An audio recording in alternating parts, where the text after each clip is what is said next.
What's up, y'all? It's PJ Owens. Welcome to Icons and Convos, episode 5, Millennials Matter. I'm excited about this episode. Okay, I'm talking to one of my good friends, the amazing Mr. Omega George. This is going to be one for the books, but I need you to do me a favor first. Please share this post. Tag your friends. Share this with people who really need to hear. This conversation is about to be dope. So I want y'all to do like Bobby Jones used to tell us to do. Sit back and relax. And after this, we'll be right back. Let's go. Icons and Convos, episode 5.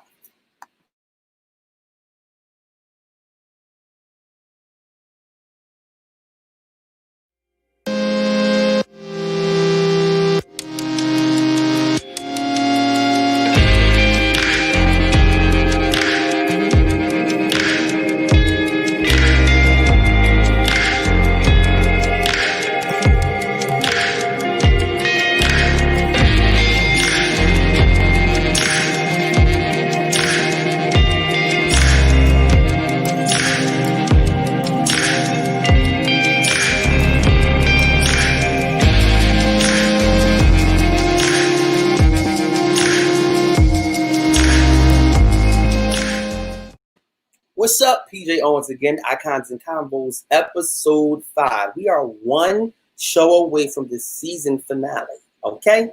Next week is a huge show. Not only is it a huge show, it's my 32nd birthday. So let's call this a virtual birthday party, whatever. Plus, I have a huge announcement. I'm doing another music announcement next Thursday. But listen. This week is super important. But first, I want to see who I got in the room. Y'all not talking to me. Y'all got to talk back. Who's in the room? Kendria, what's up, baby? JB, what's up? Kendria, I need that shirt. Listen. You know it's my madness, right? This shirt is very important. This shirt is highlighting all of, y'all know I'm a TV here, right? So this show is highlighting all of the TV shows that I grew up on. So you have Martin, Gina, Pam, Tommy, Cole, Khadijah, Kyle, Sinclair, Overton, Will, Carlton, I'm Viv, the first one. Because that second one was shifty. Sorry. No shade. No shade. Steve, Harry, I mean, every show we watched is on this shirt. So I think it's kind of cool. Y'all like that? Yeah. Let's see who else did. Larry, thank you, bro. Larry said, this shirt is fire. Thank you. I appreciate it. Let's see, Mom G. What's up? My mama. Hi, son. Jam is with me. Oh, Lord. Oh, God. Yeah, when I talked to her earlier, she says, can you please acknowledge me tonight? Jam, if you go back on all the previous episodes, I acknowledge you on every single show. I have conversation with you. You feel me? You feel me? Okay?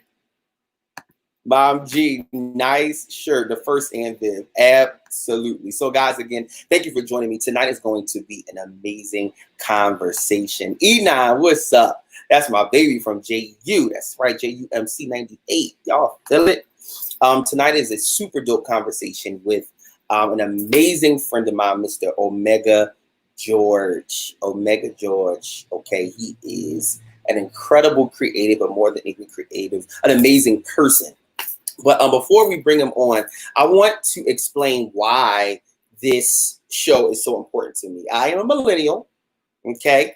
I'm a millennial, a proud millennial, okay? And let me just explain what the millennial generation is, because there are a lot of misconceptions about it, which is fine. But millennials are born, this is the latest statistic that I read. It was so many out there, but millennials are individuals who were born between 1981 and the year 2000. That is such a wide range. Oh my God, I thought it stopped at least at like 96. You feel me? But this is the latest statistics about our generation.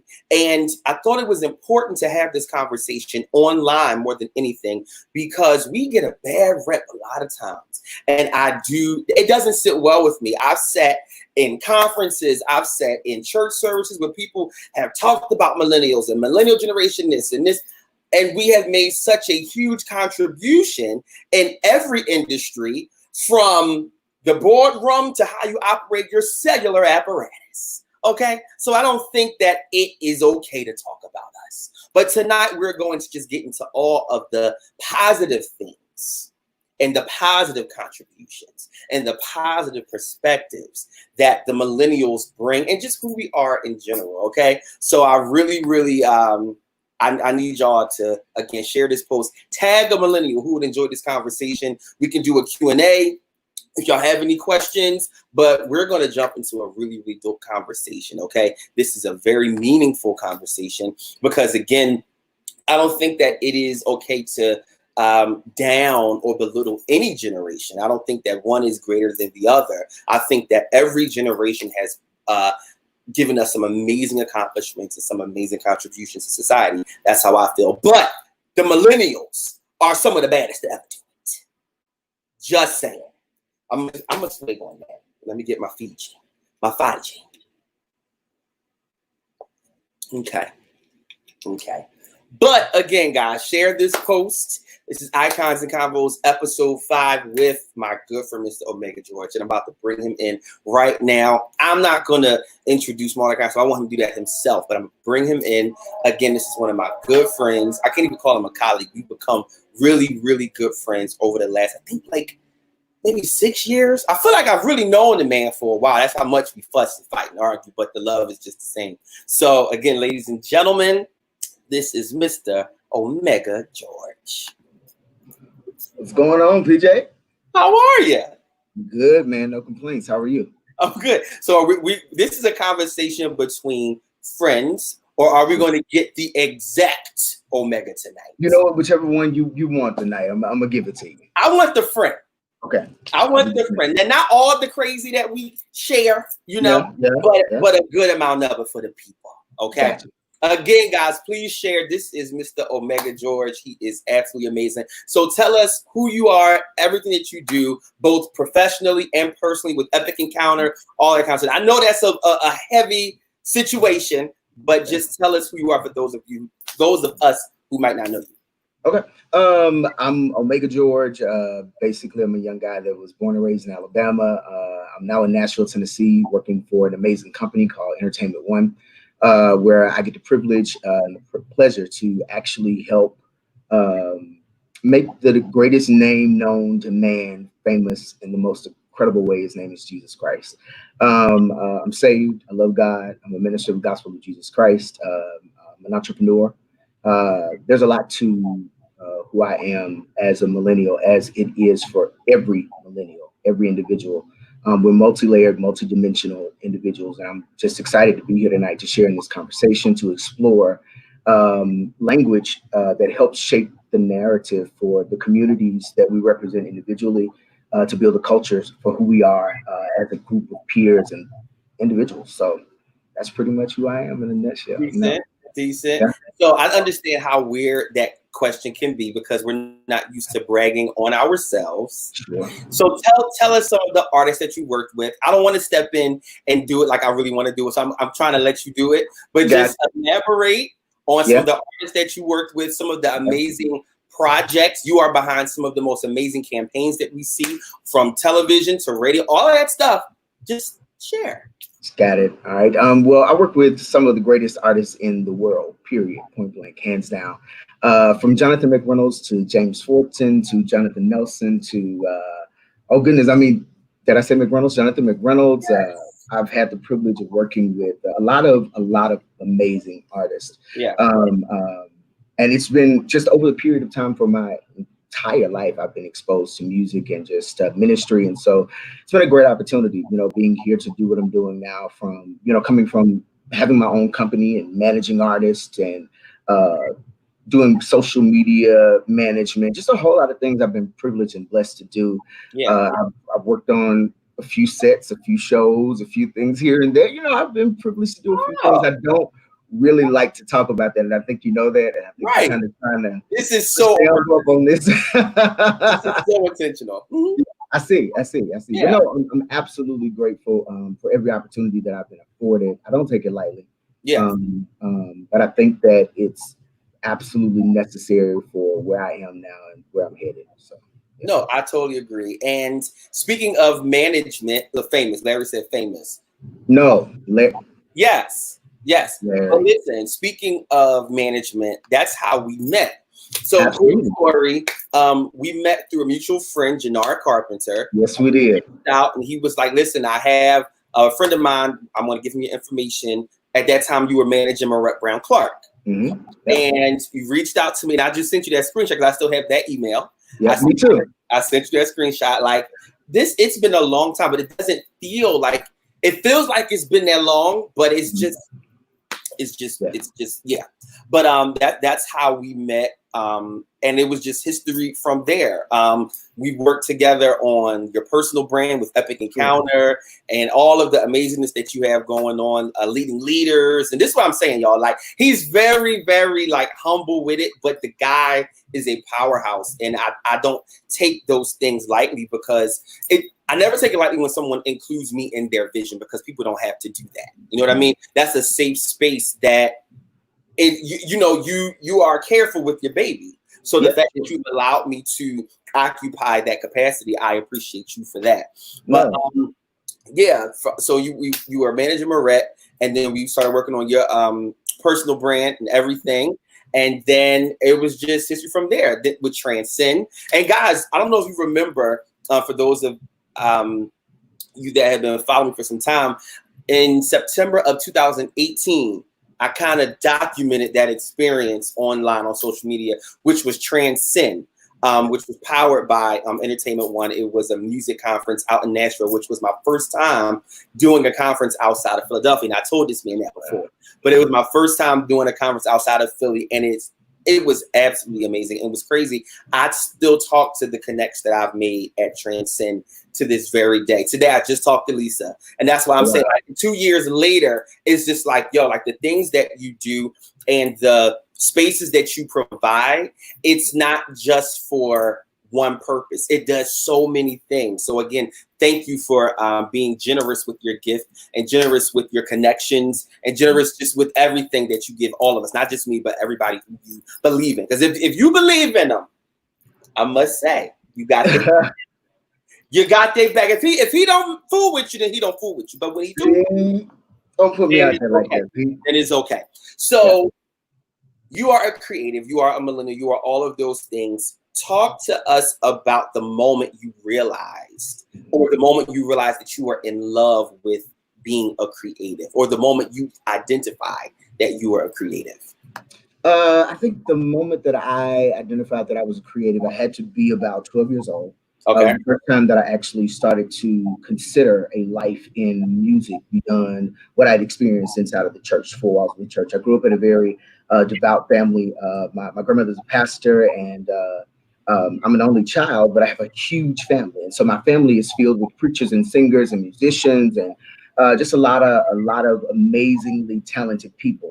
And I think when I turned 12 years old, I received a prophetic word. I actually received a word over my life from a woman who actually covers my life still today. She's my spiritual mother, Apostle M.L. Brown. Nate Bean, I see you. Okay, I'm sorry about that. Nate here in Nashville is an amazing artist. Amazing artist. Producer as well. And see, I met him at Transcend. See what I'm saying? See? They sings. They do. Like seriously, they do. They actually have a new project out now that's connected to our family. So yeah, y'all check Nate Bean and his music out. But no, my spiritual mother is Apostle M.L. Brown from Montgomery, Alabama, and she literally, I met her for the first time. I used to sing quartet, and that particular night, it was I used to sing quartet. A lot of my cousins, I was the youngest person in the group, and that particular night, none of my cousins wanted to sing. They went to go play basketball. There was a basketball game going on. And I had to sing that particular night for a pastor's anniversary. And my spiritual mother, I was 12. She stood me up and she declared over my life prophetically that by the time I was 21, I would be connected to Stellars and Doves and the Grammys, all of these, organizations that make up the identity for the music business. It makes it relevant. It makes it, it's the forwardness, it's the progressiveness of it. It's the elitist of this industry. And so I will never forget that moment in my life. And at 19 years old, I was privileged to take her with me to the Grammys for that first time. That's so I knew in that moment she woke up something in me. I'd always known that I was gifted, that I was talented, that I could sing, that ministry was, a part of my life and what I was connected and purposed to do. But it wasn't until she started declaring with precision and accuracy over my life that it unlocked the hidden treasures in me, that woke up the intellectual side of me to say that there's more to you than just the art of it. Right. There's an art of being a creative, and there's a science being a creative. And so I had the art, to a degree. I wouldn't say mastered, but I was able to do it and do it fluidly without mastering. Yeah. And so the prophetic word came to challenge my life, to wake up. Look, there's one of my cousins now. Literally to wake up the gift of God in my life, the talent, science, my brain to be activated and stimulated to another place, to stretch beyond my own capacity. What happens is when the science in you comes alive, the equations of life in you come alive and they come together, they make the art make sense. Mm-hmm. The art a safe place. It gives the art a home.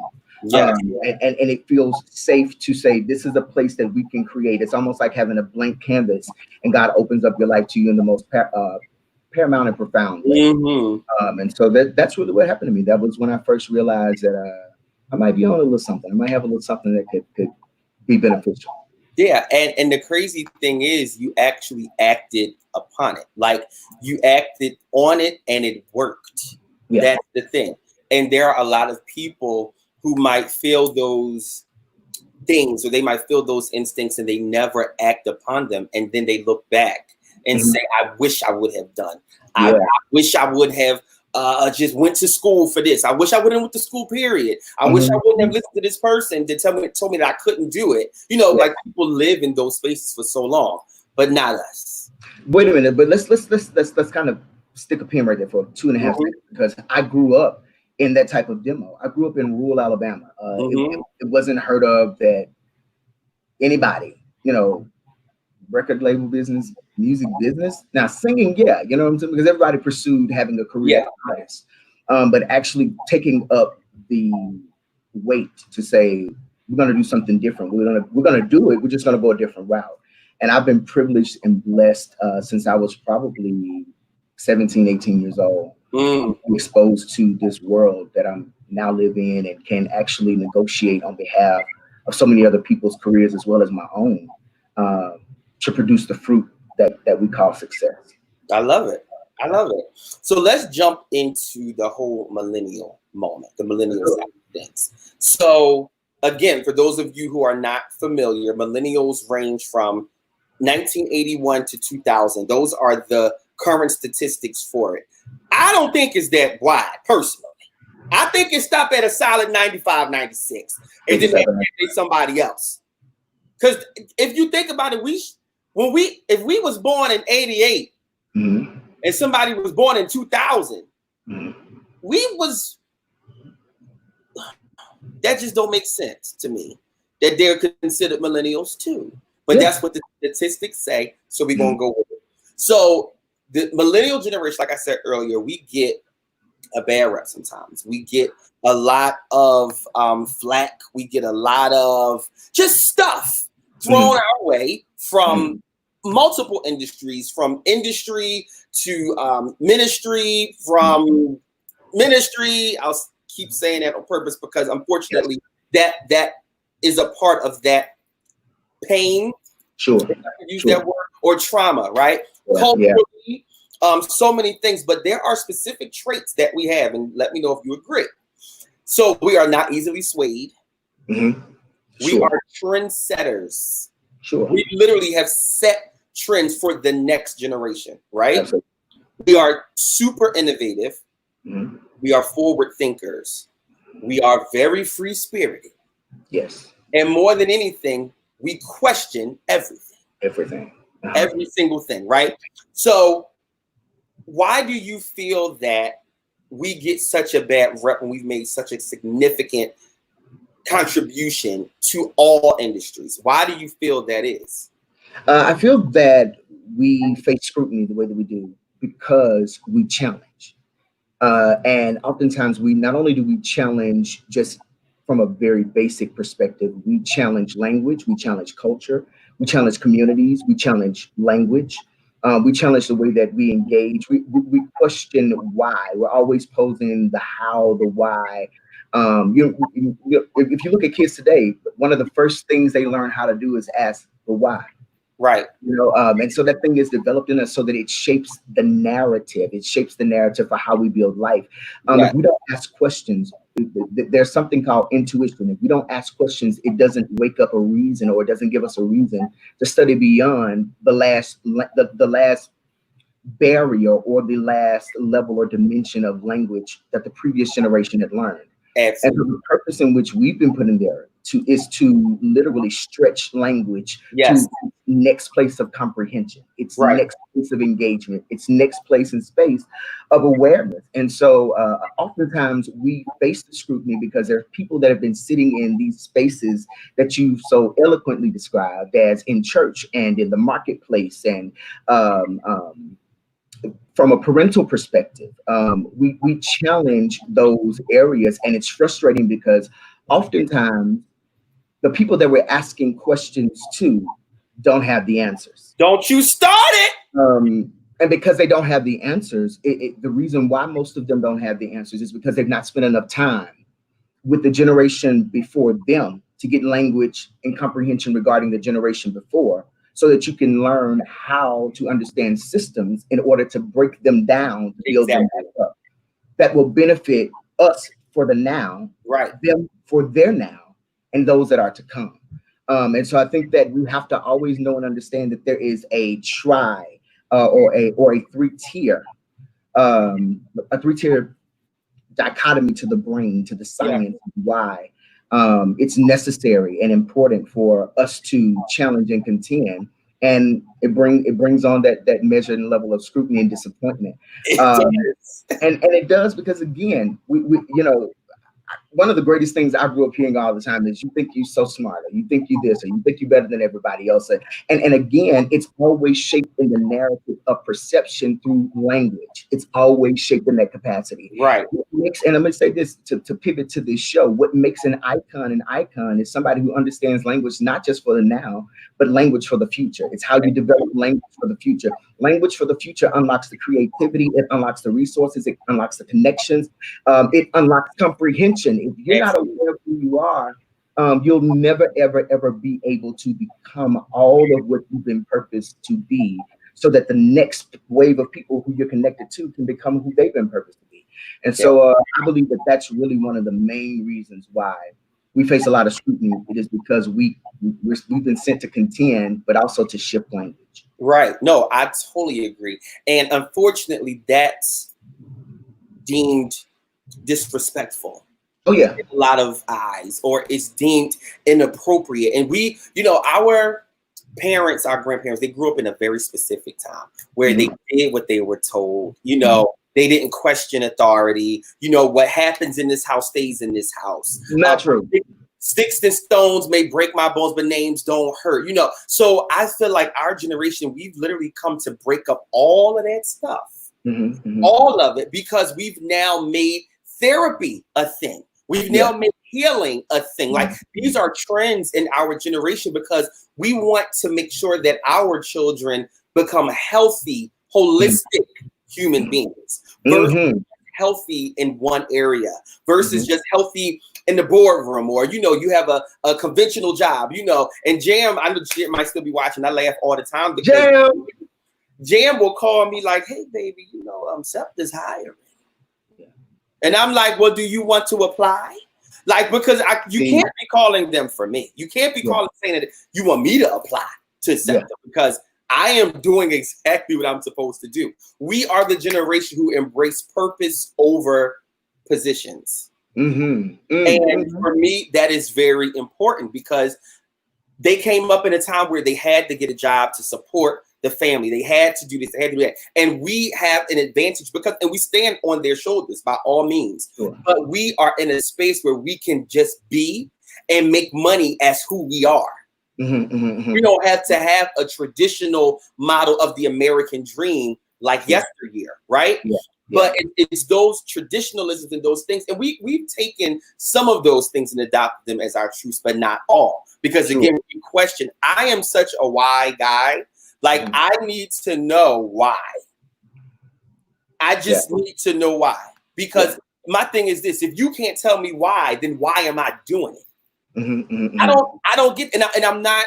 I never tried to be disrespectful. That's never my thing. But why do we embrace things as a whole generation as truth when it was one person's opinion from the past generation?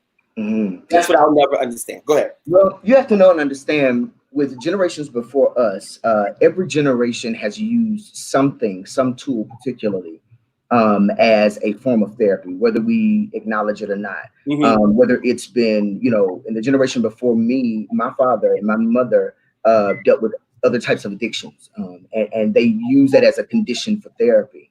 For many of us, because we've been introduced to another wave of language and comprehension and awareness, where we are now, for many of us, we are so open to being honest about where we are, what our experiences have been, because there is a measure of nakedness that we're not ashamed of, both naturally and emotionally. Do you understand? Because I think most of us realize that many of us are hotheads. Honestly, a lot of us are hotheads, and we, the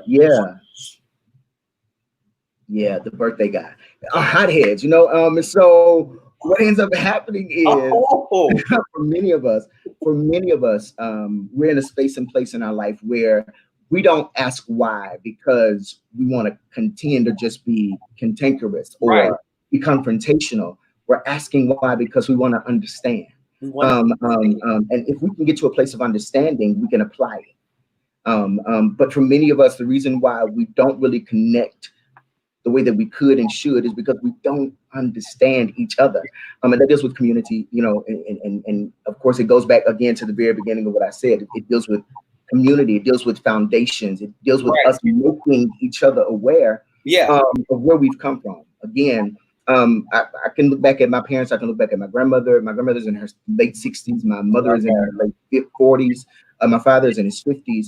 And I can just look at the generations and see how evolution keeps progressing us forward. Evolution progresses us forward. Here's the disappointing part, is that if we don't really have a convergence among the creatives, what we'll end up doing is creating another system that looks just like what we've already walked through and are attempting to come out of. And that's why we can't get so far away from the generations before us, because although there was a lot of systematic control, there was also something that they also had called discipline and honor. And I think that that's the one thing that we have to consistently continue to employ in all of us, is understanding that although we may not agree with some of the current theologies or some of these current philosophies or ideologies or theories or practices, we have to make sure that there's still a measure of honor for comprehending and understanding the why. Because the why shapes the narrative of how we got here.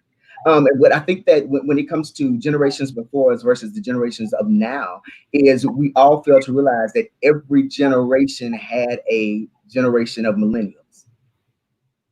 Jesus himself was a millennial, okay? Jesus was a millennial. His works were done during his millennial years, before he made his great transition. So for many of us, we have to know and understand every generation has the pocket called millennials, because millennials represent the mind for the forwardness and the future of what that generation will become. So it's almost like taking on what Jeremiah said, that I know the thoughts that I think toward you, thoughts of good and not of evil, to prosper you and to bring you to your hope, your future, and a what expected end. So you have to know and understand that connected to every decision that we make, there are three things that's weighing in the balance: the hope of what we will do, the future of what we will become, and the expected end that is guaranteed for every last one of us. And so I think that is the most important part that we have to deal with before we can attack. And a lot of times as millennials, we have to be very honest in our approach to try to rectify things because we don't sit in it long enough to get clarity and to get understanding, to develop a level of empathy and compassion. Right. We end up attacking, you know, Right. and because we want it to be right. And we want to fix, you know, Right. Justices and all those things. We want it to be right. We want it to be fair. Unfortunately, what we end up doing is we end up dethroning the things that we really need to build effectively. There are some places that I can go back home right now where old houses used to be, and there's something that's still there that helps the next builder build right and effectively. It's the foundation. And there are some things about who we are. No matter how much we want to move away from it, no matter how much we hate it, there's something in us called foundation. Foundation. And what happens for creatives, if we be honest, most of us don't like foundation. Don't like foundation because foundation oftentimes forces us to be settled.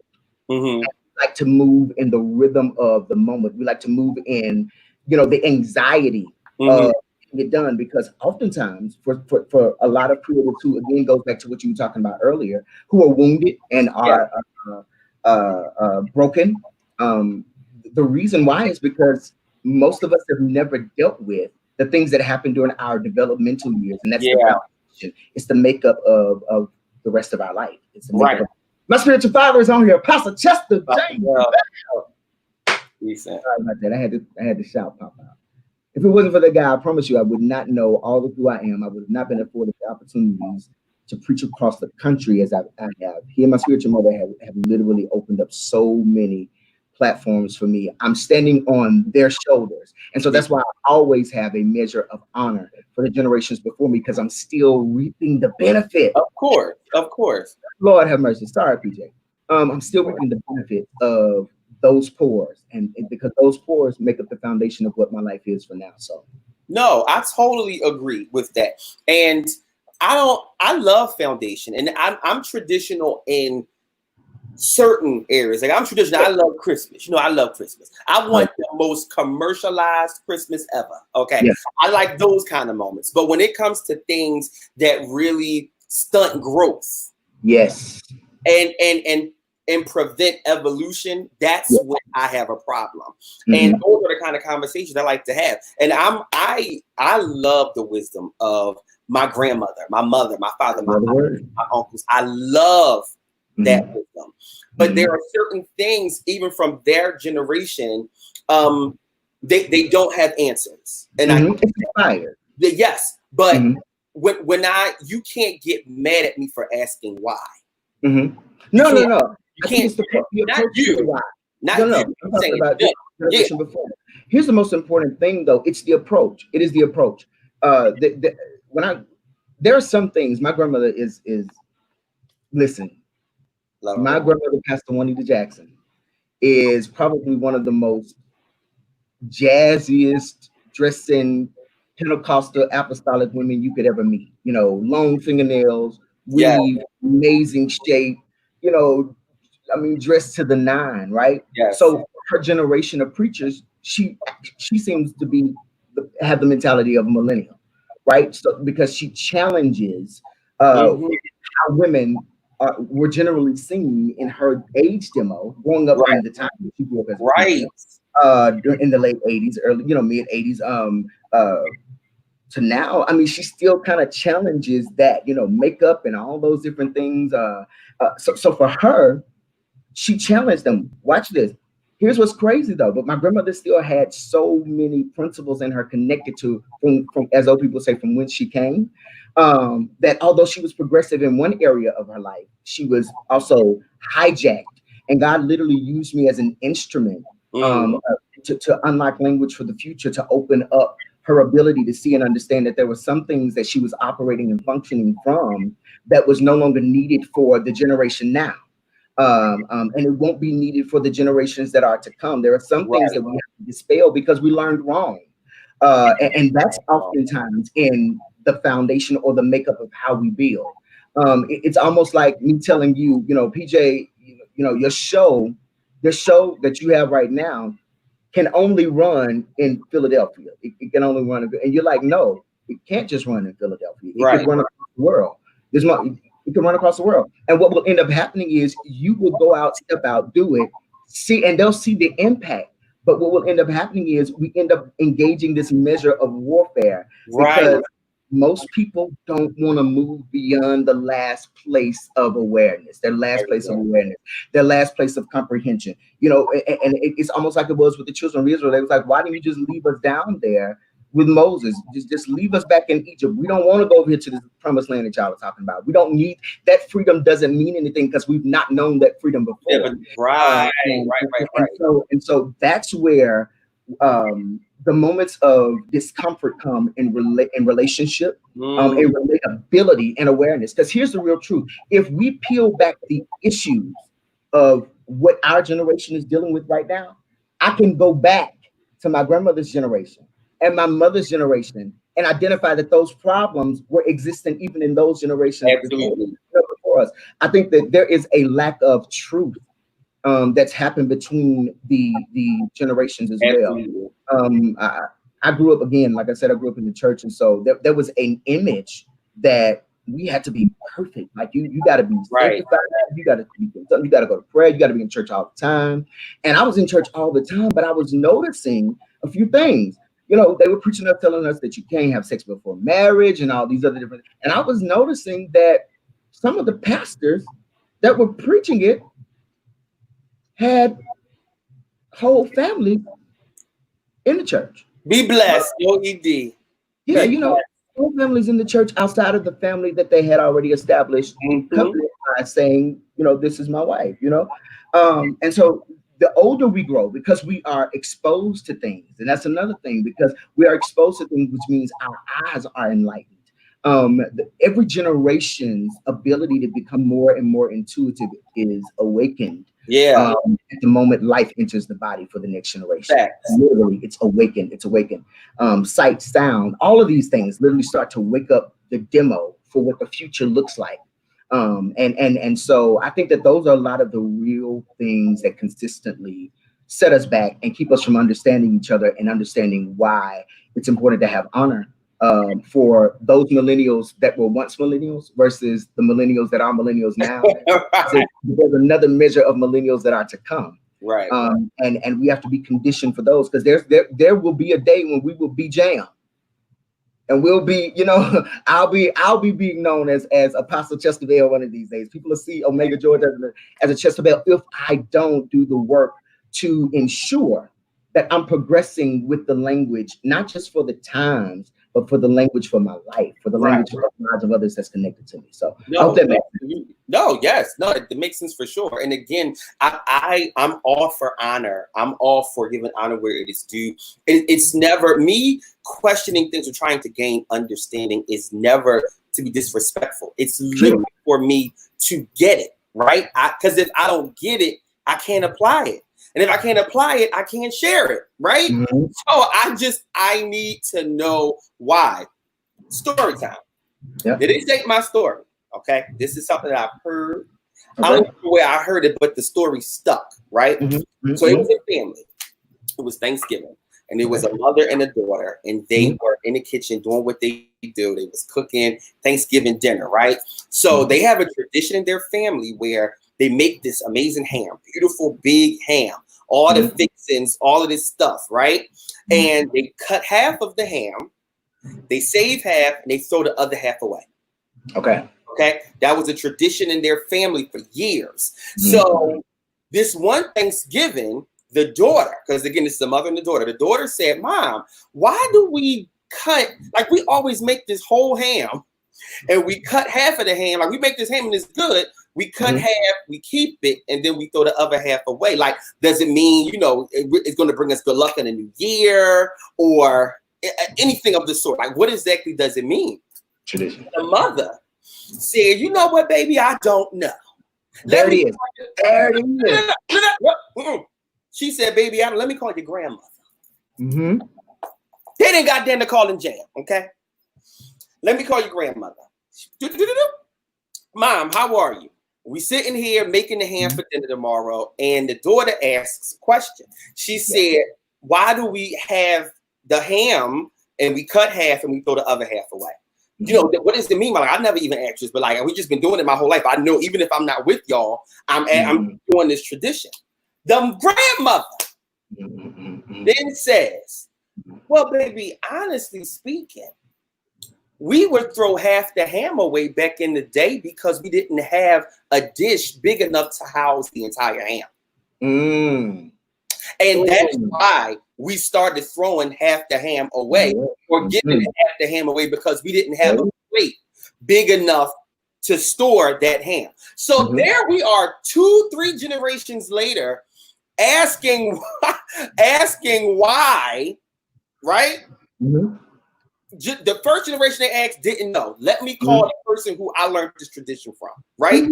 They give them understanding. But even in that understanding, it made no sense for today. Absolutely. It made absolutely no. You can go buy huge dishes. You know what I mean? You can go buy huge dishes, but that can now house all of you and all of what you possess and all of what you have to offer. But the issue was we kept acting on outdated traditions and outdated methods on doing things, when all actuality it made no sense for where and who we are right now. So that story, every time I hear that story, and again, I gotta figure out who wrote that sucker, because it blesses me every time I hear it. But there's another side of it too, because you may mention there are dishes that's big enough to house what we possess, right? But then there are also dishes, in addition to those dishes, that are good and perfect to house and preserve even the pieces of us that people can't consume at one time. Right. You know what I'm saying? So some people call it Tupperware, some people call it freezer bags. There's in addition to at this point. So there was again, and this is exactly why there is a lack of connection to a degree or convergence in generations, is because again of ignorance. Ignorance is connected to a lack of language. It's a lack of comprehension, a lack of awareness, a lack of forwardness, a lack of teaching, you know? And because we don't have people who are willing and ready, oftentimes, to pour into us. Do you hear me? My spiritual father said he's going to use that piece. Come on, Apostle! Listen, because we don't have people that are consistently pouring into us. I am one of the craziest things that Gina, and Gina is my boss, who I love so much, Gina Miller. She's our senior vice president in Entertainment One. But let me tell you about this.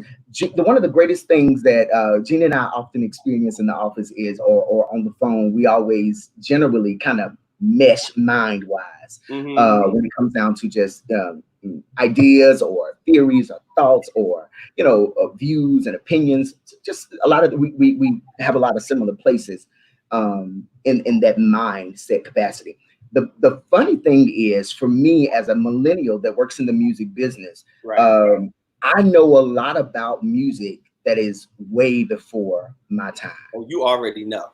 I know a lot about a lot of stuff that's way before my time, but this is why I spent a lot of my life, a lot of my developmental years studying. I spent a lot of my developmental years understanding language. I needed to understand the why. You want to know why? Because I didn't know myself.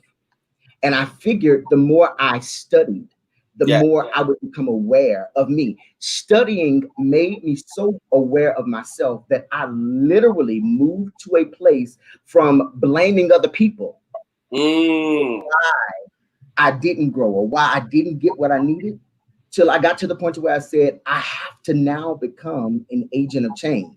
And I believe that that's the complex for most of us as creatives, that oftentimes prevent us from even becoming iconic before the world deems us an icon. Let me tell you one of the funniest things that happened to me. Two things happened to me today. I posted the graphic in my Insta story on Instagram. I had a couple of guys that hit me up. All right, Mr. Icon, we know you had made blah blah like that. And I for a second I replied and I was like, he sees me as that. I don't really think that's quasi me. And then the Lord really spoke to me, and He said to me, if you understood the language of what an icon meant for the time, you would not keep reducing yourself to being what you feel you're not when I keep showing you who you really are. And for us, again, because there's a lack of language, there's a lack of comprehension, that at 18, that at 19, at 20, at 21, you can literally start a reformation and a revival that will change the world forever. And we've not had enough people who would consistently pour into us to build us up beyond those places of anxiety and disappointment and dysfunction and delusion and deception that many of us have walked in and lived in for so many years of our life. And as a result, they're self-inflicted wounds. And that's what happened to, the previous generation. There's a self-inflicted wound that we're going to throw away half of a ham when we like to eat. I mean, I used to love ham. I don't eat pork anymore. But, except for maybe once every now, but, I love ham from where I came from in the South. You know what I'm saying? Why are we throwing away the whole ham? I mean, at least chop that sucker in little baggies or something. Like, don't throw it away. Yeah, there's some pieces of us that absolutely can be preserved, that can be of greater benefit for the future. Not only did we say, when growing up, not only did we preserve ham, but we also preserved the ham bone, because there was substance in the ham bone for soups and for so many other things that we use, and so there's so much, in this one piece that we're talking about that is so amazing and connects to an awareness that I don't believe many of us have oftentimes paused to really live in, to really say, you know what, there's something to where I've come from that makes where I'm headed make more sense now than it ever did before. Right. I think that if we start to seek beyond and study beyond the frustrations from whence we've come, to find the fruit, because the fruit is the only thing that produces fruit, the future for us. Right. That's just where my mind is with that part. For sure. I love it. Now back to this ham bone. Because we're foodies, and that you're taking on this the skinny people's ritual. That like lately, hey, what you doing? Just running 20 miles. What you doing? Running up steps 76 times. I don't have time. But no, I'm just messing. But we talked about the high moments and the triumphs and our contributions. But what are some of the low moments that the millennial creative can experience, like on a daily basis? Because again, I think that I'm coming back, because I think, again, we harp on like our contributions and what we have given, but we do all share some of the same pitfalls in a sense. Rejection is probably one of the greatest disappointments or low moments that many creatives face. It's the lack of not being made to feel by responses for those who look up to and admire, who don't necessarily always speak the most positive parts or positive things to affirm that we can accomplish, that we will. Every time that, for many of us, for those of us who shared our dreams, let me tell you the worst experience I probably had in my life. It had to be when I told my mother I was going to college to my degree. She was like, great, I want you to go to college. But then when I came back and I told my mother, I said, I'm going to college to work in the music business. Yeah. My mother, what's up, Jason? That's my brother.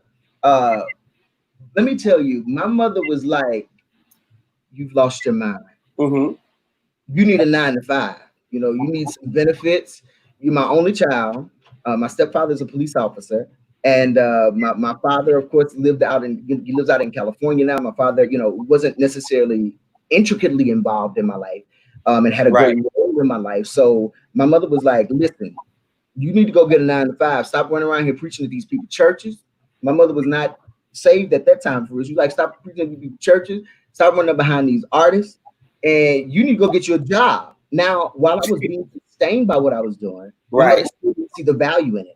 My mother didn't see the value in it until my career opened up in these last 3 years. But my mother is now aware that it took literally 10, 12 years of my life, most of my life, for me to get to this moment. And while they're now celebrating these moments for me, I'm like, okay, I'm grateful, but I'm on to the next thing, and I'm moving beyond. And I'm gonna tell you, that's a dangerous and a deadly thing for most of us too, because many of us don't pause to celebrate our accomplishments because of the rejection that we faced during our developmental years, when we were trying to get people to understand that there was something in us that would bring a reformation to our family. For many of us, their approval. We are first generation successful entrepreneurs that go beyond our community, that go beyond, the family, and go beyond the people that know our family. For many of us, we're that first generation. And so whenever you are a trailblazer, right? Whenever you are a trailblazer, you're not celebrated first. Right. You're not celebrated. When you're the first to do it, you're oftentimes not celebrated. And so you have to condition your heart for that, because that thing stings worse than somebody looking at you and talking about your shoes. You know what I'm saying? Right. That's how you can kind of deal with. But when somebody doesn't celebrate you for doing something that you feel is revolutionary and groundbreaking, and for every person that's ever doubted you and ever feel against you, you know what I'm saying? You get to the place, hey, my Gina, huh? Sorry. So for many of us, we have to move beyond not just being rejected back then, but the rejection for now and the rejection that we will face futuristically. I can't tell you how many preachers rejected me before they accepted me. I can't tell you how many preachers have said to me, you'll never preach in my pulpit. Said it to me, said it to people around me, and I preached it. As a matter of fact, I got a recurring, you know me, Jeremy, you run the brand. That part. And so I've gone through so many experiences in my life that steeped in rejection. For many of us, I was rejected because I was raped. I was rejected because I was molested. I was rejected because I wasn't the most masculine man. I was rejected because my father wasn't in my life. I was rejected because I was eclectic and I was open to trying other things. No, I was rejected because I was dark skinned. Right. All of my other cousins, my mother's siblings, all of them are fair skinned, and my mother's the only dark one among her. So that was a real thing, dealing with sexism and colorism and all the other different things that happened to me as a child. But because I literally set my life in God, I'm so grateful that my grandmother is a woman of prayer, that it changed my life forever. It changed my life. Prayer changed my life forever, because prayer became the base of how language for me was shaped and evolved. Right. And it helped me to accomplish great exploits, because prayer opened my eyes.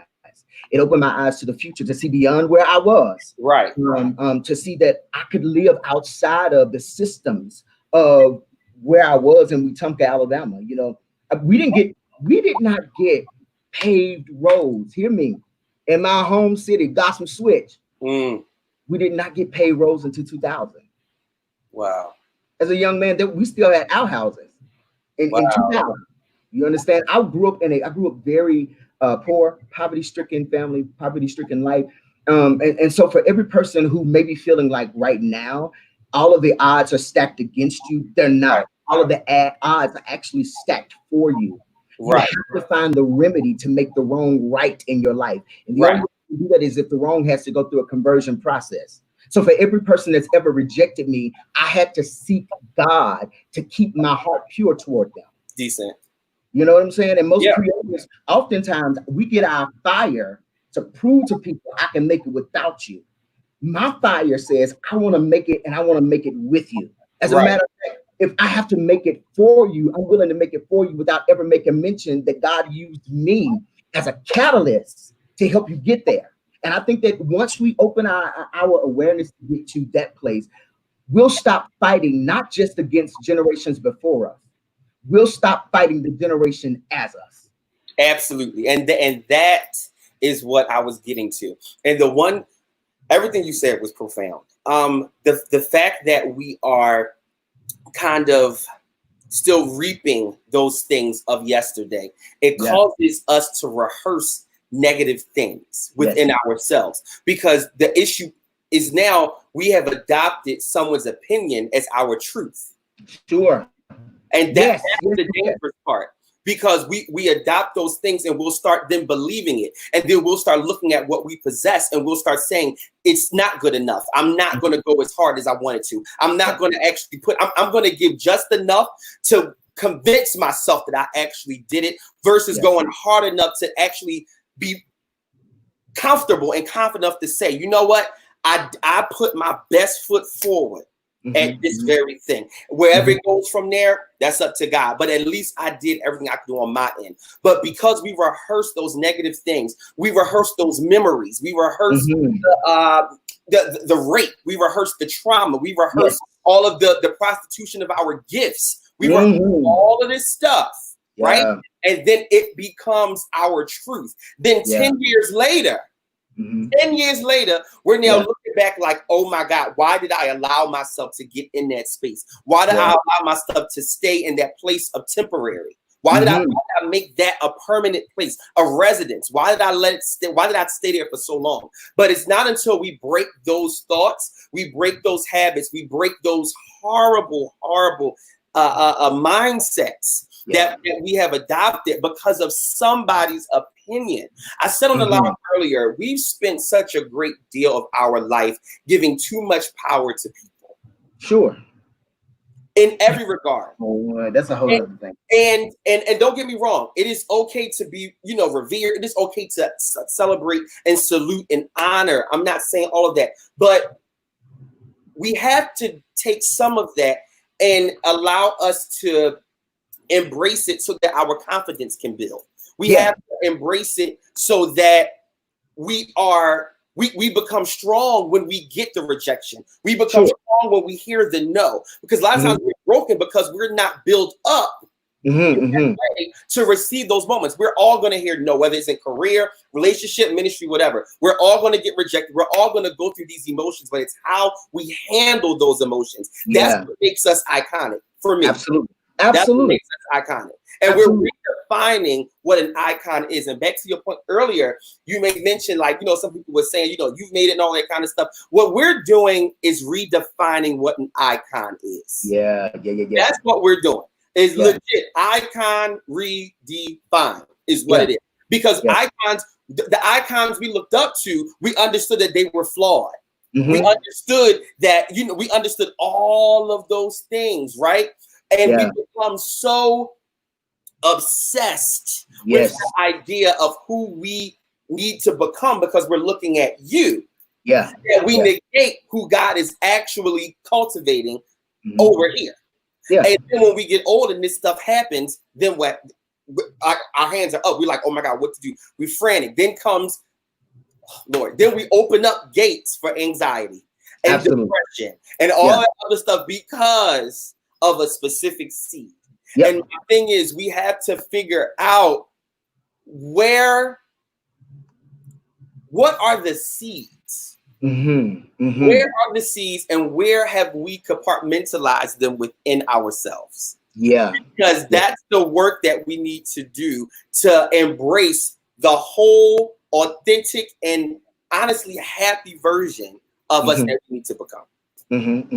You know what? I think that you're absolutely right. Here's a crazy thing about a seed.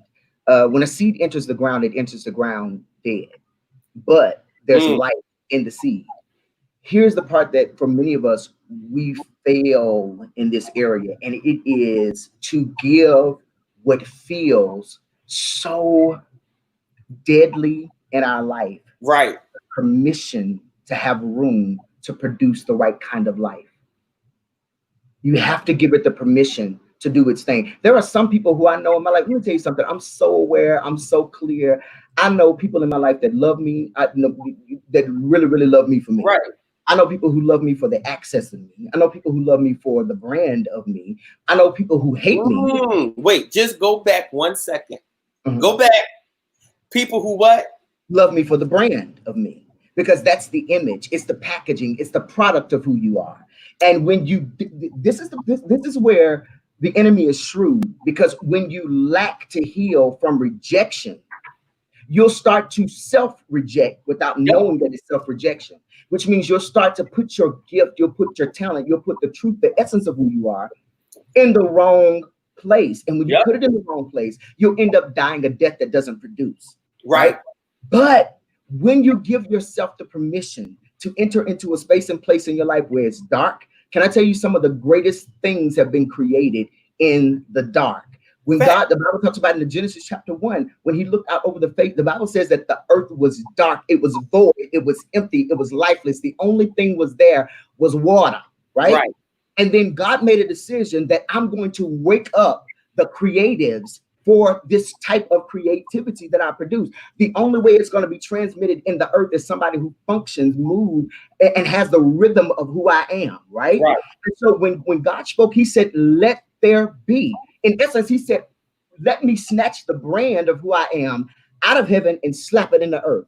Right. Remind the earth that it's still my footstool. Remind the earth that it's still a part of my inheritance. No matter what happened to get it to this dark place, there's life still in the earth. And for many of us, we need the right people who can unlock the life of who we are. Right. We must have been living in the deficit, the death, the downtrodden sides of who we are.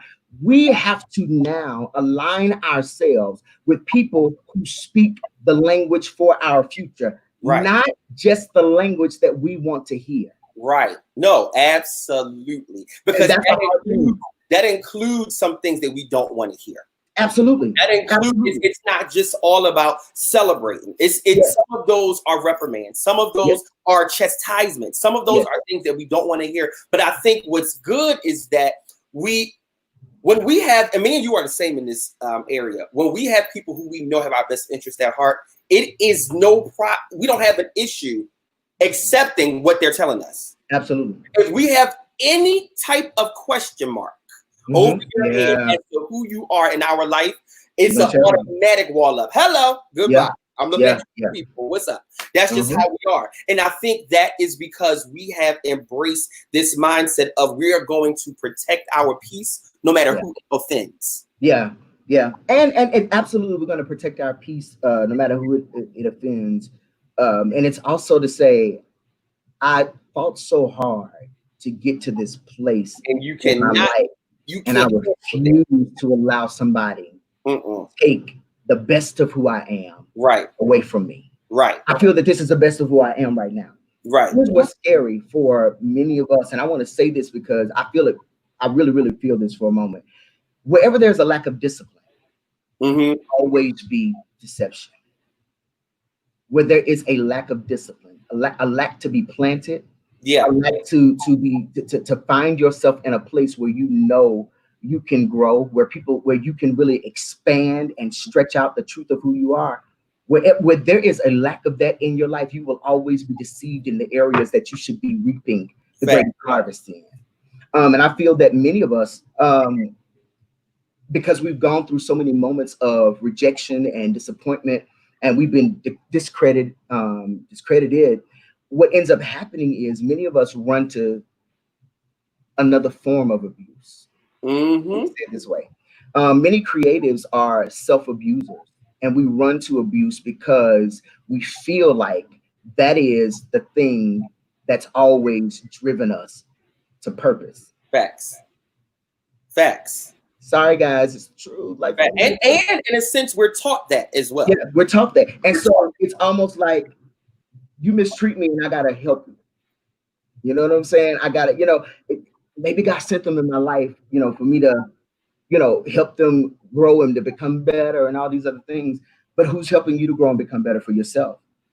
Because after you help that person accomplish that thing that you feel they've been put in your life to do, what are you doing to heal, to make yourself better, to condition yourself? That's another form of discipline, is when you start to take time out for self-preservation, for self-worth, to build yourself up, to esteem.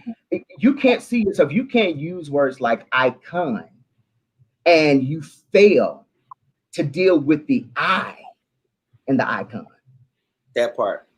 The Bible says that we live in epistles being read by men. Can I tell you something? If nothing else creatives can do, we can look at a person and in 0.2 seconds tell if they live in their authentic self or if it's fake and false. And I absolutely refuse to become anything other than what I know is truth in my inner part for my now.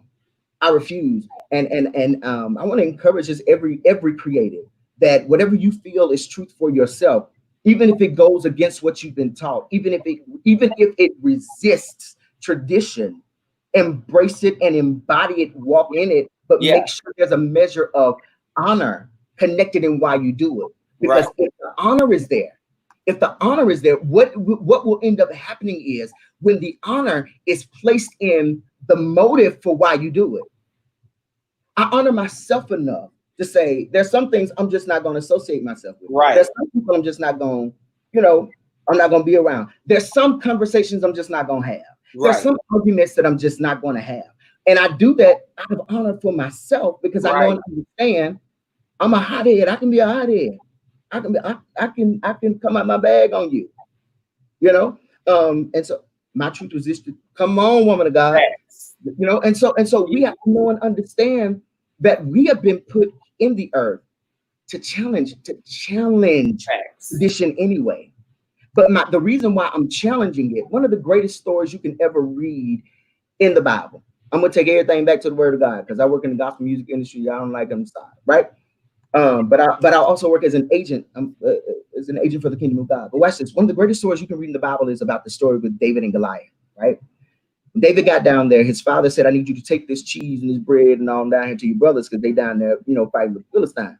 And he gets down there, David takes a shepherd bag with him, right? And he's got something else in addition to what he already had, right? Here's the mind of a creative, because David was a creative at this time. Oh, he was a millennial at this time. David goes down, takes the food, but he also takes the remedy for success with him. Mm-hmm. When he gets down there, right? The greatest thing he challenges is tradition. Mm. Because his brothers is trying to figure out, well, what you doing down here? Like, what you, and they was like, well, we got this giant coming after us. And they was like, well, who is this uncircumcised Philistine? Mm-hmm. Right? He was coming against tradition.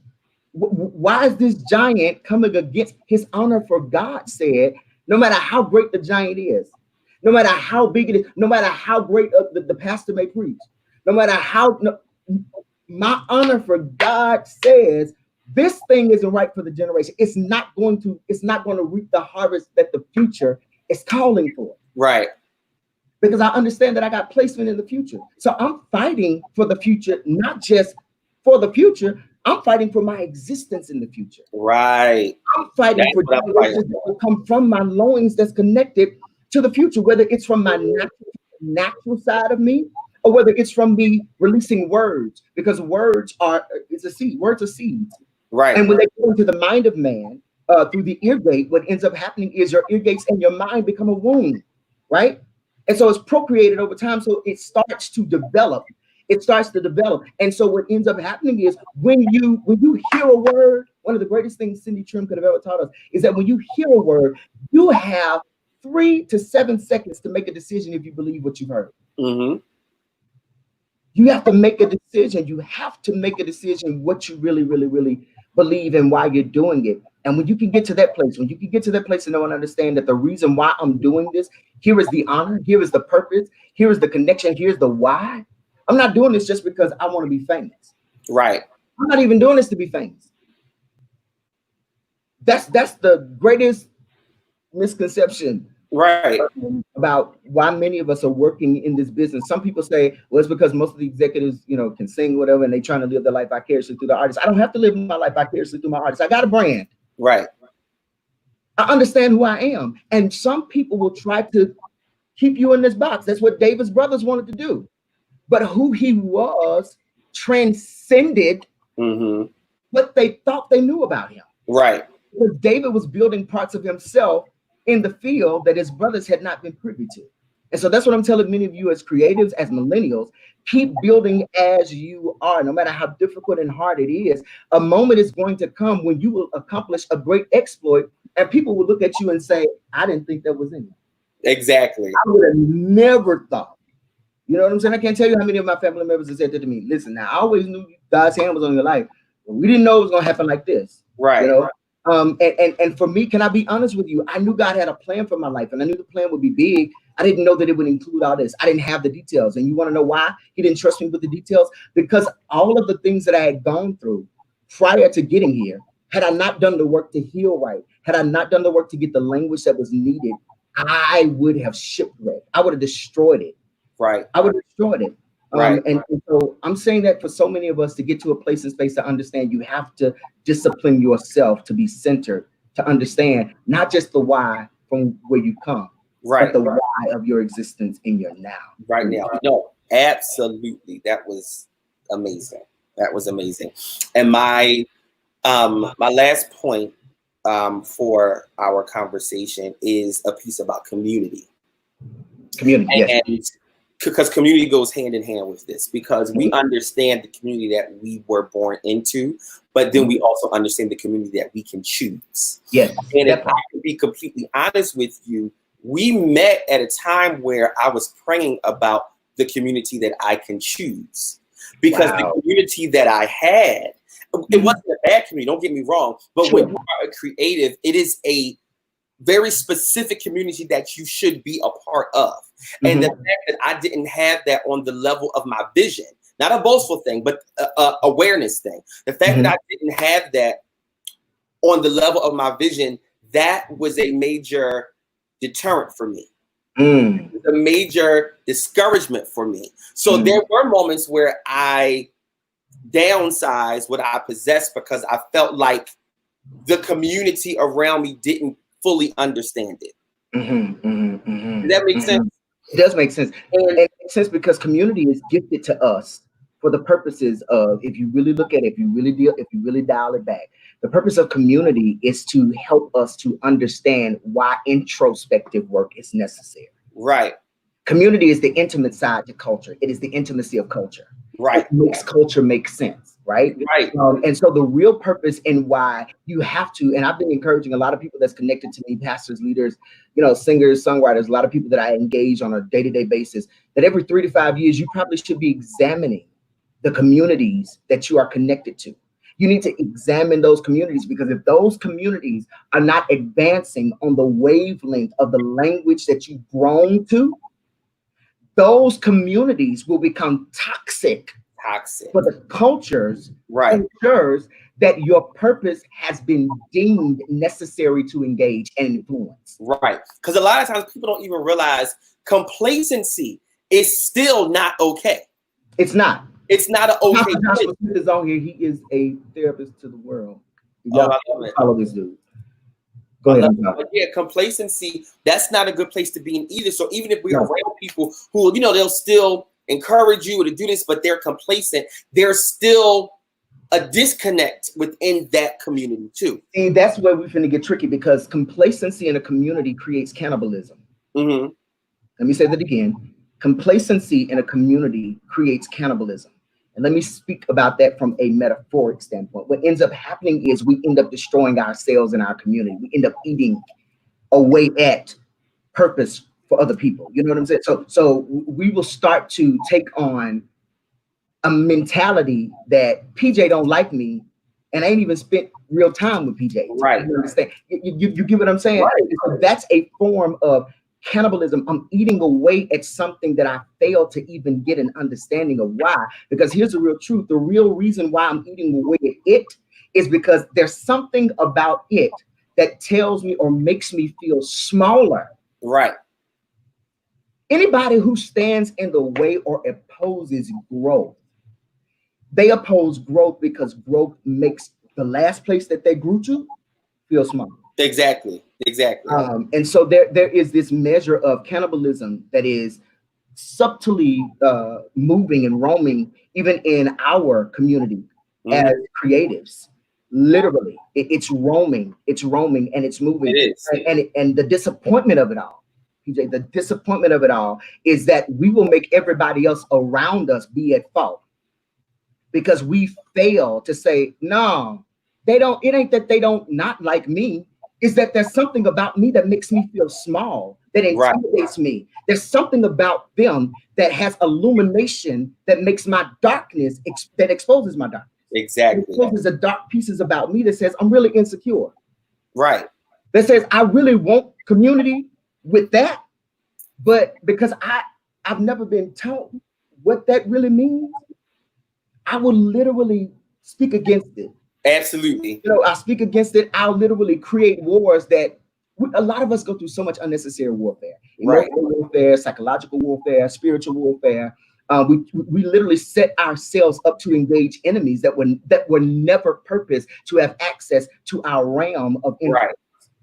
But it's because we're operating from a familiar place. We're operating from the dead place of a seed and not the life of it. When the seed goes in the ground, when it's placed in the right soil, it starts to, watch this, go through the process of seed time and harvest. It dies only so that it can live. Right. Can you imagine how crazy it is being a seed?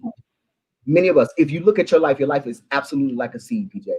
If you go back to your developmental years, you look at how when God dropped you off in the earth, you dropped you in your mother's womb, and you came out in the earth. Can you imagine how difficult a seed is that's planted in the earth that fights through all of the layers of soil?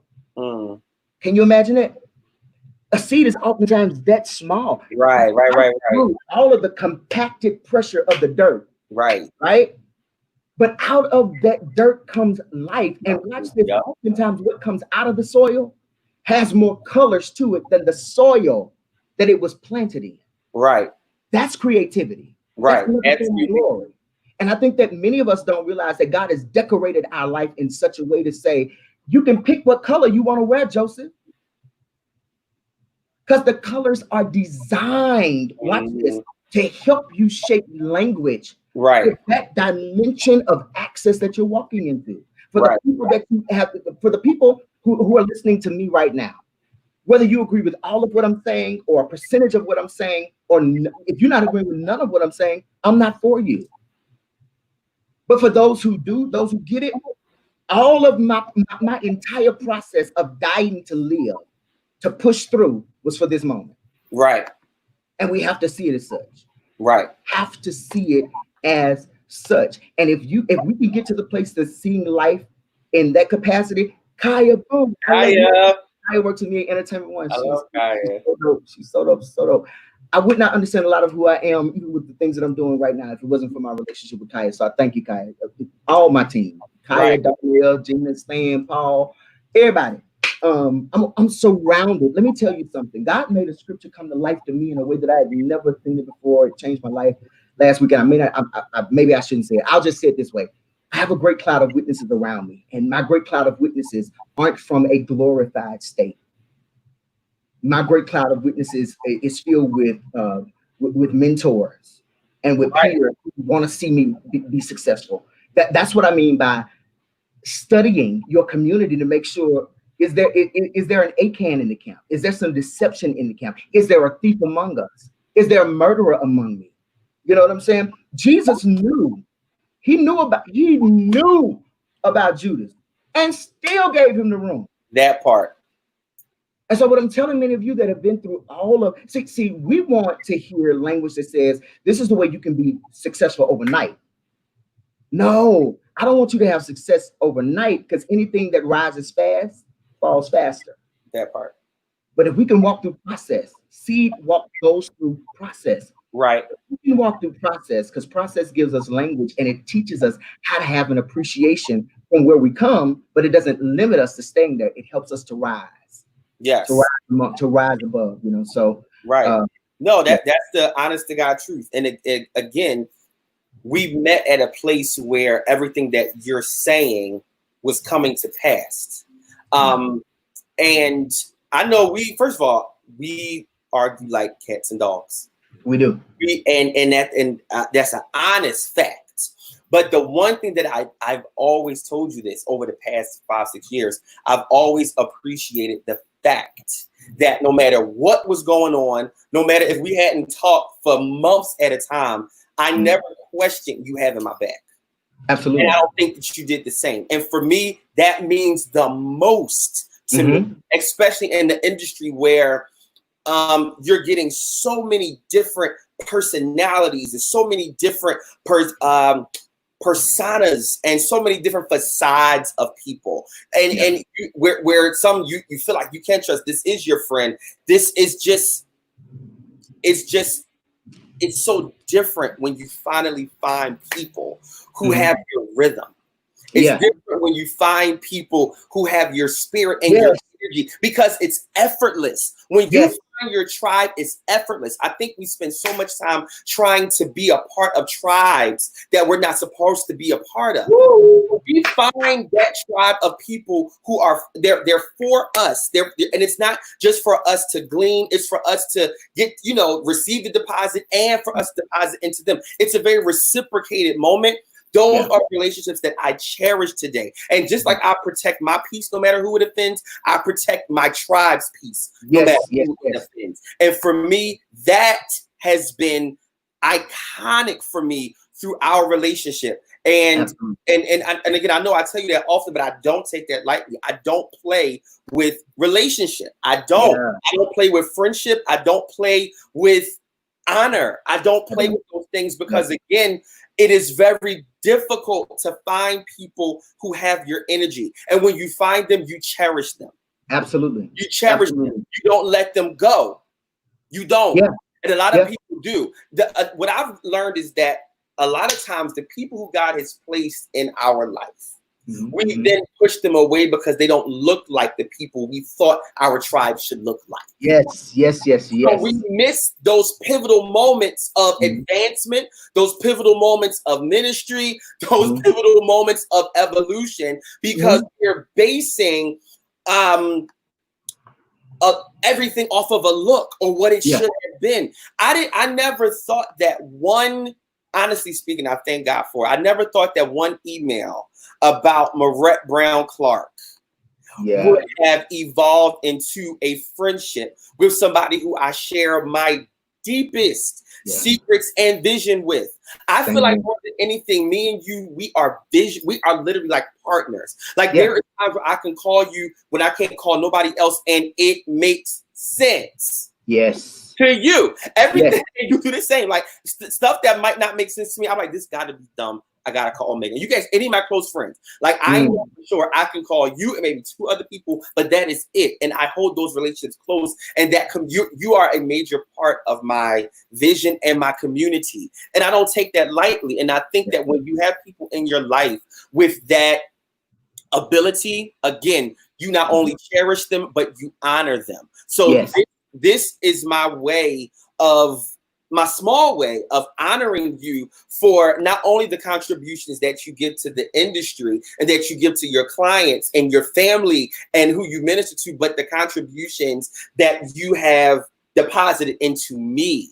I thank you for that. And I know we play often and again, we argue often, but this is a moment that is very meaningful for me because again, I would never have thought one email would have led to a friendship. You know what I mean? Like and again, we're both very cautious about that. Like business is business. We know I don't look at my business relationships to become friendships. If that happens, then by all means, God is dope. But I'm very big on community and I'm very big on tribe. And the fact that you came into my life when my prayer shifted, that means something to me. So my prayer went from God, I want this, I want that, to God, place me in a community where I can be myself in you and they will appreciate it and see it and value it.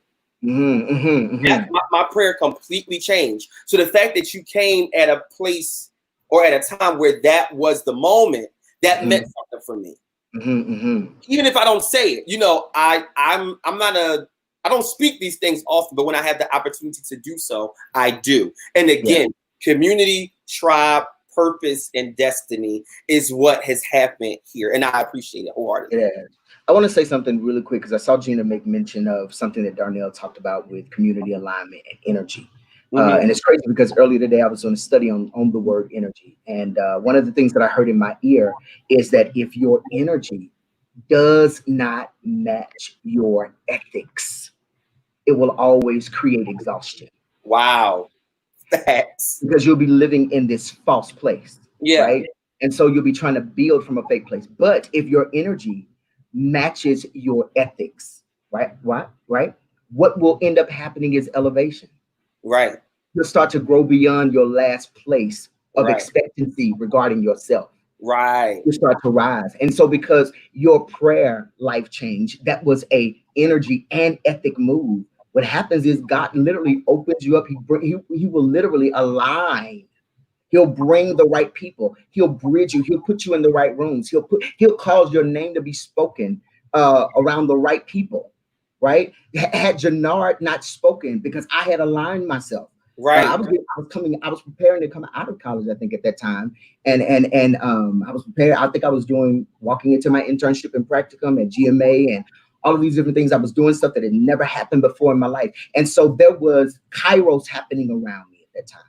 And so the Lord was stirring me in a different capacity. And I was able to discern. I was able to have spiritual discernment. Right. I was able to have discernment of spirits. Right. To say there's something more in this moment that I'm going to reach beyond, making sure that my assignment to Moret was fulfilled. Right. And as a result, the Lord literally has given us a prophetic conversion, if you will, where we literally understand each other's mind and creativity, and when God starts to speak to us these things that seemingly are so far-fetched or so far away from us, because we get the opportunity to see from the future. That's an elevation standpoint. We start seeing from the future. You know, I can look at you now and say, a year ago when we were talking about, and I hate to, can I bring this up about your book? A year ago when we were talking about these things, it probably seemed so far off. But when you start to rise, when your energy matches your ethic, your work, your grind, it produces elevation. It adds to you. And so that's what should be happening for us as icons, as creatives, as millennials, as people, as community, as culture, as literally life-speaking individuals. We should literally go into every moment, season it, saying, how can I match my righteous energy, my energy to honor, with my ethic to walk out honor, so that I can get the elevation that's needed, that won't put me in a place that I'll be prideful, that I'll be boastful, that I'll get there and think that people have to serve me, and I don't serve. Where I am, I'm still serving, and I don't mind serving. I want, as a matter of fact, it's my reasonable service to serve. I can't tell you how many souls I've served. I'm on here. I can't tell you how many souls I've served, but I can also tell you the Davids that I've served. I can also tell you the Josephs that I've served. I can tell you the people in my life that I've been able to serve, and they wanted to see the absolute best and the goodness of the Lord to come out of me. And so if you don't want righteousness, you may not want to be connected to me. If you don't want, you know, I'm not always the churchy type person, but I do believe in principle, and I do believe in the kingdom of God. And I believe that the church is necessary, but I believe that we are embarking upon something that has systems connected to it, and it is the kingdom of heaven. And so I believe that for every creative who is a creative, whether you acknowledge Jesus Christ as your Lord and Savior, let me help you. You are functioning from his energy that produces your ethic, that causes you to rise to this place of elevation, which makes us all epic. Dude. Let me give you my clap. No, my clap. The people are talking. Gina, thank you for being here. I absolutely adore her. Let me tell you, that's the greatest system of honor to me, is when people that are over me take the time with me, whether they're over me, have the same rank as me, or I try not to talk about people that say who's under me. I try to make sure that I just honor people, period. But to have Gina on this my spiritual father, Chief Apostle Chester Bell, is here. Those moments I don't take lightly. You know, for some people they would be impressed if some other people like artists and all that, and Apostle Joshua Smith, who is like a great confidant and friend of mine. I share a lot of my moments in life I've shared with him, especially over these last 3 years. I mean, he's been a safe place, a trusted place to place those in. I'm not saying that these are the only people, but I'm saying for these people that I see on this live right now, from these moments, I want to say thank you to them, and I want to say thank you to PJ for being a real friend. I think that you are one of the absolute most amazing creatives in my life, period. I think your mind I think you're a genius. I've said it so many times, so I'm not saying anything that's new. That's why I said that you are the brain behind brands for so many people. I was really proud to say you're feeling that hat. See? My hat? I got to wear the ball cap. I got you covered. But I do think that you are one of the most profound creatives of our time, one of the most amazing generals and geniuses of our time for now. But I also believe that there's something about you that's going to come alive even in this next wave of life that's going to literally shape your life for what the future needs. And I believe that I'm so grateful that we're in this moment, sharing this moment, because in a year from now, we'll look back at this moment and say this was a seed that's propelled you to something greater than where we are right now. Absolutely. No, absolutely. And I thank you, Darnell. So Omega, you are great. You are great, a gift and a connector. Absolutely. That's all Darnell. Darnell That's is one of the greatest exactly gifts in what my life. he's a master connector. No. Yeah, yo, yeah, you are. Oh, yeah, you are. No, seriously, like this is super dope. I thank you so much for joining me on Icons and Convos. Again, this is the episode.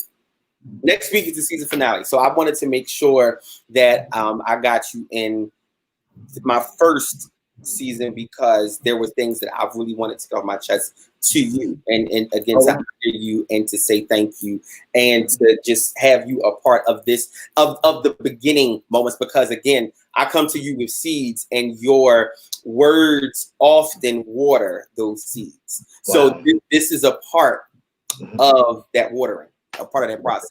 So I thank you for that. First of all, how can we get in contact with you? For those of you who are not following Omega, you really need to, but how can we get in contact with you and keep up all the great stuff that you're doing? I'm on every form of social media. My name is Omega, Omega, as it is spelled in the Bible. Last name George. I'm on Facebook, Instagram, Twitter. I have a website. You can go by my website, omegageorge.com, and get connected to me. I've got some pretty great things I think I'm planning for the remainder of this year, going into this next decade. So don't say next year. We're gonna do some stuff to shake up the next decade, and I believe that it's actually already starting now for many of us. So that's the way you can get facts. No, I love it. I absolutely love it, man. Thank you so much for who you are and what you're doing. Thank you for dropping all of these gems on Icons and Convos. So thank you so much. Thank you, brother. Thank you. Appreciate you. Appreciate you, man. All right,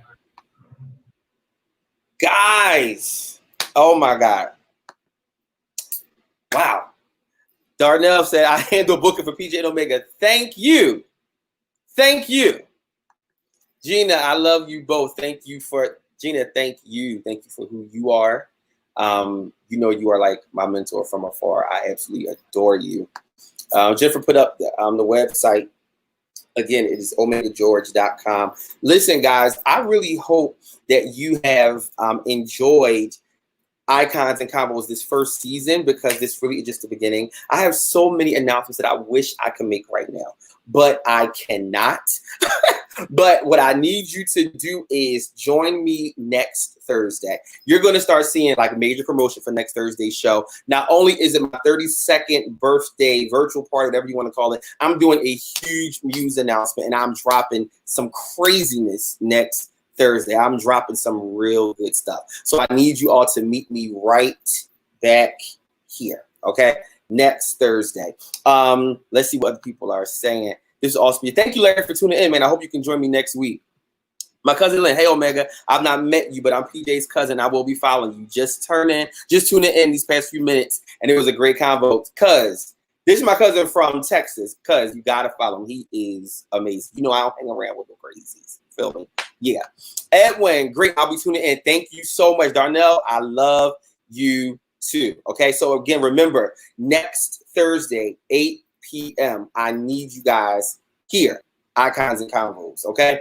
Y'all know how I end this. I always do my Icon Award because I think it is very important to honor those individuals who are doing amazing things in the community, on social media, wherever it is. It's not just about the people who are doing it on a huge national level. We're all iconic in some kind of way, right? So being as though this is the millennial episode, I wanted to honor somebody absolutely amazing. Okay. So the Icon Award tonight goes to none other than Mr. Jermaine Dolly. Y'all, Jermaine Dolly is a Philadelphian, first of all. He is absolutely phenomenal. Okay.